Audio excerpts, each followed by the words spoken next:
नहमदुहु व नुसल्ली अला रसूलिहिल करीम अम्मा बाद फ़नऊज़ु बिल्लाहि मिनश शैतानिर रजीम बिस्मिल्लाहिर रहमानिर रहीम। मुअज़्ज़ज़ सामीन किराम अस्सलामु अलैकुम। आज हम हज़रत खालिद बिन वलीद रज़ी अल्लाह ताला अन्हु की जंगों का मुख्तसर अहवाल बयान करेंगे और साथ ही ये कि आपको किसी भी जंग में शिकस्त क्यों नहीं हुई, इसकी वजह क्या है। मुसलमा कज़ाब की मुहिम से फ़ारिग होने के बाद हज़रत अबू बकर सिद्दीक़ रज़ी अल्लाह ताला अन्हु ने, जो कि उस वक्त खलीफा वक्त थे, आप रज़ी अल्लाह ताला अन्हु को इराक़ की मुहिम पर भेजा। इराक़ इस ज़माने में ईरान के ज़ेरे इंतज़ाम था। हज़रत खालिद बिन वलीद ने इराक़ के ईरानी गवर्नर हरमस से कामिया के मुकाम पर जंग की और उसे इबरतनाक शिकस्त दी। इस जंग में हरमस खुद मारा गया था। इसी तरह हज़रत खालिद बिन वलीद ने इराक़ में पैदर पै कई जंगें लड़कर ईरान के तसल्लुत से इराक़ का इलाका आज़ाद करवा लिया था। फिर आप इराक़ व शाम की सरहद दोमतुल जंदल, जहाँ के अरब ईसाई कबाइल मुसलमानों के ख़िलाफ़ साजिशें किया करते थे, का मुहासरा किया और इन्हें शिकस्त फाश दी।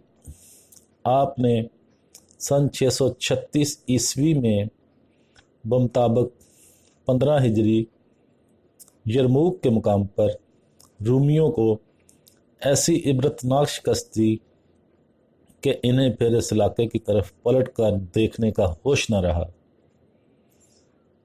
सन 17 हिजरी में हज़रत खालिद बिन वलीद को खलीफा दोम हज़रत उमर बिन ख़त्ताब रज़ी अल्लाह ताला उन्होंने मज़ूल कर दिया। आपने खलीफा का हुक्म तस्लीम कर लिया। आप सन 642 ईस्वी में बमुताबिक 11 हिजरी 60 साल की उम्र में हमस शाम के मुकाम पर फौत हुए और वहीं दफन हुए। हजूर अक़दस सल्लल्लाहु अलैहि वसल्लम का इरशाद है कि हज़रत खालिद बिन वलीद अल्लाह के बहुत अच्छे बंदे हैं और अल्लाह की तलवारों में से एक तलवार हैं। ये तिरमिज़ी शरीफ की हदीस है जी, जिसे हज़रत अबू हुरैरा रज़ी अल्लाह ताला अन्हु ने रवायत किया है। हज़रत अबू उबैदा रज़ी अल्लाह ताला अन्हु फरमाते हैं कि मैंने रसूलुल्लाह सल्लल्लाहु अलैहि वसल्लम को ये इरशाद फरमाते हुए सुना, खालिद अल्लाह ताला की तलवारों में से एक तलवार है और अपने कबीले का एक बेहतरीन जवान है। एक मौका पर रसूलुल्लाह सल्लल्लाहु अलैहि वसल्लम ने इन अल्फाज के साथ हज़रत खालिद बिन वलीद की तारीफ़ की। खालिद एक तलवार है जिसे अल्लाह ने मुशरिकीन पर सोंता है। हज़रत खालिद बिन वलीद की आपसे मोहब्बत और अकीदत। हज़रत खालिद बिन वलीद रज़ी अल्लाह ताला अन्हु बहादुर होने के साथ साथ रसूलुल्लाह सल्लल्लाहु अलैहि वसल्लम के साथ बेपनाह मोहब्बत भी रखते थे। नबी करीम सल्लल्लाहु अलैहि वसल्लम के आसार को बाबरकत समझते थे। हज़रत अब्दुर्रहमान बिन हारिस रज़ी अल्लाह ताला अन्हु बयान करते हैं कि मुझे सक्का रावियों ने बताया कि जिस दिन रसूलुल्लाह सल्लल्लाहु अलैहि वसल्लम हजामत बनवाते तो लोग मोहब्बत और अकीदत का इजहार करते हुए आगे बढ़ते और आपके बाल मुबारक हासिल करते। हज़रत खालिद बिन वलीद ने भी रसूलुल्लाह सल्लल्लाहु अलैहि वसल्लम की पेशानी के बाल लिए और उन्हें अपनी टोपी में रख लिया। इमाम हाकिम ने मुस्तरद में बयान किया है कि हज़रत खालिद बिन वलीद की ये टोपी जंग यरमूक में गुम हो गई।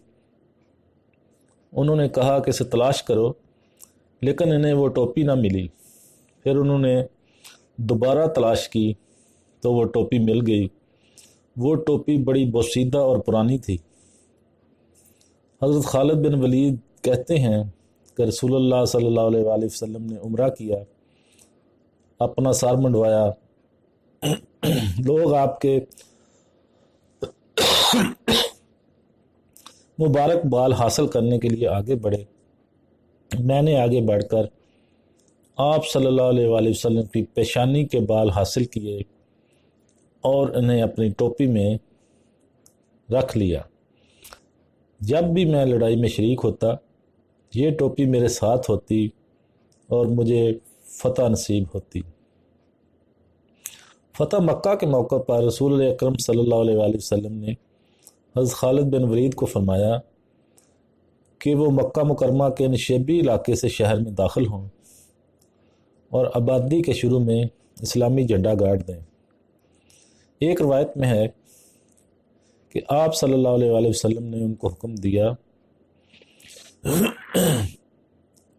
کہ اللتیت جرول کی سمت نشیبی جگہ کا نام ہے، اس طرف سے شہر میں داخل ہوں۔ چنانچہ جس جگہ حضرت خالد بن ولید نے جھنڈا گاڑا تھا وہاں ایک مسجد تعمیر کر دی گئی۔ اس مسجد اور اس سے متصل سڑک کو حضرت خالد بن ولید کے نام سے منسوب کر دیا گیا۔ حارت الباب میں یہ مسجد ریو السرسام کے مقام پر واقع ہے۔ اس کی تعمیر جدید 1377 ہجری بمطابق 1958 میں مکمل ہوئی۔ تو معزز سامعین کرام، یہ تھا ہمارا آج کا ٹاپک، حضرت خالد بن ولید رضی اللہ تعالیٰ عنہ کی جنگوں کا ہم نے مختصر سا احوال آپ کی خدمت میں پیش کیا، اور یہ کہ آپ کو ہر جنگ میں فتح نصیب ہوئی، شکست کیوں نہیں ہوتی تھی، اس کی وجہ بھی ہم نے بیان کی۔ امید ہے آپ کو ہماری یہ کاوش پسند آئی ہوگی۔ اب میں آپ سے اجازت چاہتا ہوں، جانے سے پہلے یہ گزارش کرنی ہے کہ ہمارے چینل کو سبسکرائب لازمی کر لیں اور بیل آئیکن پر کلک کر لیں تاکہ آنے والی ہر ویڈیو کا نوٹیفیکیشن آپ تک آسانی کے ساتھ پہنچ سکے۔ وآخر دعوانا ان الحمد للہ رب العالمین۔